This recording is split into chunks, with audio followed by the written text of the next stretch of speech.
Imagine standing at the edge of a cliff, looking down at the vast expanse below. The wind is howling, your heart is pounding, and you have a decision to make. Do you take a leap, or do you take a step back? The answer lies in your standard. Good afternoon, Fargo. I'd like to thank the organizers and Greg for TEDx for inviting me today to speak on this year's theme, Discover the Edge. As Kim said, I am humbled and privileged to be the superintendent for Fargo Public Schools. I'm here today to talk about a cornerstone of my leadership, which is defining your standard. Now, when I say the term standard, it might not be normally what I talk about when I talk about standards. It's not an academic standard. It's not an athletic standard. It's not a policy standard that dictates at what temperature should we have recess in North Dakota winters. It is a personal standard, which I define as the criteria that you use to make decisions. In Fargo Public Schools, it's a very simple standard on how we make our decisions. We say our standard is doing what's right for kids, always and each way possible. But in the past couple of years, following this standard has led to some negative attention and even controversy, depending on what your standard or definition of controversy really is. In 2020, we became the first school district in the state of North Dakota to publicly and overtly dedicate resources, staff, and personnel towards our commitment of educational justice, which we define as making sure that every student in our school system has the ability to feel seen, to feel heard, have a sense of belonging by being accepted and respected for their true, authentic self.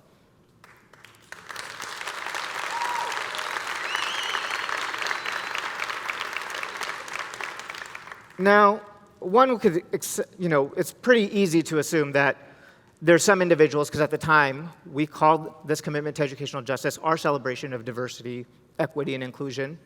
Nothing wrong with that phrase. And that's what we called it. And one can easily assume that there's going to be some naysayers. We know that. We know there's members of our community that don't believe in the celebration of diversity or really don't want inclusive practices, and that's okay.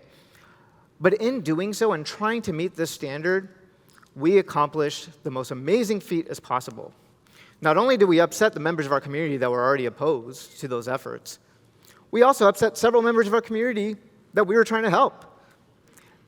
And that's because our first director of equity and inclusion, we hired a self-described middle-aged white woman. She, by all standards, lacks the physical characteristics and similarities of some of our most marginalized students that we're trying to help. And she also lacks some of their lived experiences. Can you imagine being in the same month, in the same action that you're doing at work, being opposed by your local representative group of Moms of Liberty, but then also being opposed by the Human Rights Commission as well? Talk about a politically neutral job action that really just pisses everyone off. But you see, despite us being asked to reconsider the hire, not to hire someone else because they weren't representative of the demographic groups that we were trying to serve, we stood our ground. And that's because our standard of success wasn't the process of just who we hire and making sure someone is able to just look like our students. Our standard of success was actually changing the outcomes for those students. And at that point in time, when we went back to our candidate pool, it was critically important for us to make sure that we knew that we hired someone that had the experience, the skills, and the expertise, regardless of their race, religion, their physical characteristics, that can transform our system by changing our mental models and make us better so then we can improve the actual outcomes and the results for our students, not just look like we're trying to make an effort to doing so.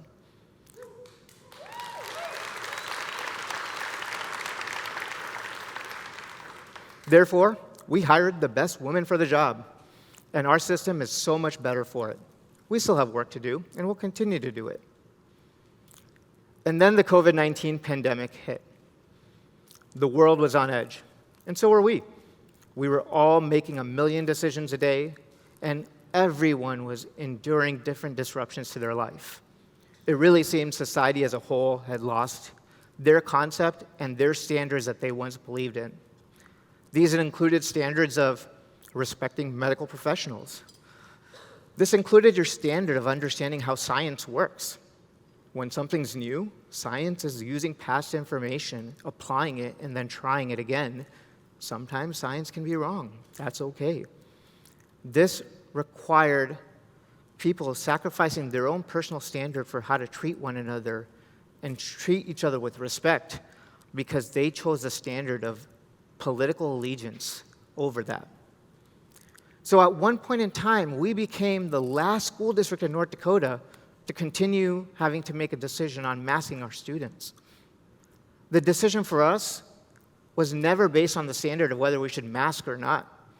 It was based on what are we doing to education if we create a precedence that we are discrediting those individuals and community partners that are here to guide us because of their professional expertise. We made a decision that we are going to decide and pick every action when it comes to a mitigation strategy based on the recommendation of our local healthcare professionals because they are the individuals that are in and day out committed to that work. It's not about what I think of masks. It's not about what you think of masks. It's about what is the degradation to education if we can't lean on a standard of where a professional is not respected for the degree and the work that they do day in and day out. So we continue to mitigate.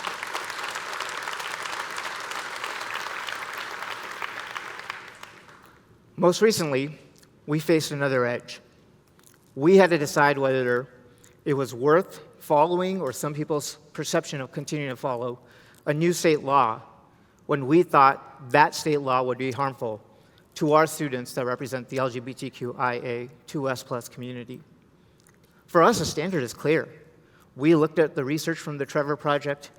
We looked at potential conflicts with federal law. But most importantly, we looked at who do we want to be as an organization.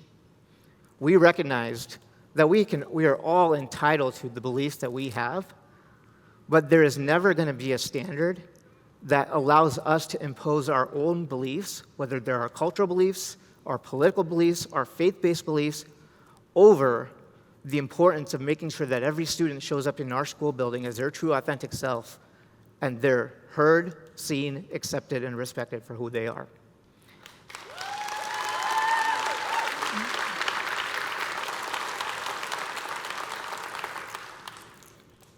So now let's talk about personal standards. I can talk a lot about work, but a lot of the standards and the way we make decisions at work are based on the most important personal standard for me. That, for me, is being the best husband I can to my wife, Brittany, the best father I can to my son, Jagger, my daughter, Emerson, and at least a tolerable or mediocre pet parent to my dog, Tex. My family has just been instrumental in making me the best person I can, and also reminding me of my standard. Because when we're faced with controversy at work, I often have to decide, do I want to be the individual that will go to sleep at night knowing that I made a decision to minimize the offensive impact on someone else, or the ramifications of the decision, or do I want to be the individual that made a decision based on the values I stand for? And I think of my family and who they deserve to go home to every single day and learn from and grow with. And my kids, it's important for me to stand up for what I believe in and make decisions based on that versus make decisions based on minimizing the impact on someone else. Speaking of support of your family, I also have to be very honest about my speech today. I didn't write the speech myself. I didn't pen it solely by myself. I leaned on a little AI. ChatGPT helped me write part of the speech. Why? Because I'm a former high school debater, and if anyone's seen an email from me, I use far more words that are necessary in every sentence that I ever write. I have a tendency to overwrite. I have a tendency to overthink when I write. And at the end of the day, it was more important for me to spread an idea that's communicated more efficiently today than it was for me to have just this self-ownership of writing my own speech. So I leaned on ChatGPT. At the end of the day, Greg says all the time, TEDx is about spreading ideas. It's not about patenting people. Today's about the ideas, not about the people. So for me, that standard was what makes the most impactful and meaningful message for you. So Fargo, what's your standard? What's your guiding principle when you have to make a tough decision? Will your standard be based on making that decision that's rooted in your values? Will your standard be based on making a decision that's going to minimize the impact of a recipient? Or will it be based on something else completely? When you define your standard, the decision itself becomes really clear. And if it's not, ask someone else that's asking you to make a decision some way and say, tell me why. What's the standard on which you want me to make that decision? Because you'll be able to identify whether it's in their own self-interest, it's out of their self-discomfort, or if it's truly something that you're aligned and represents the values and who you want to be, both as a person, as an organization. So I invite you to come to the edge together. I invite you, Fargo, and members of our community and all of the surrounding areas to think about what are the most important standards to you? How do you make your decisions? And what's the legacy that you're going to leave behind as you go about that? In my case, think about being the best father and husband I can, because I also realize that your standard might change. At the end of the day, it's not about what you achieve, but it's about who you become in the process. So I really hope that you keep that in mind when faced with controversy, tough decisions, big or small. Thank you for allowing me to share my standard today.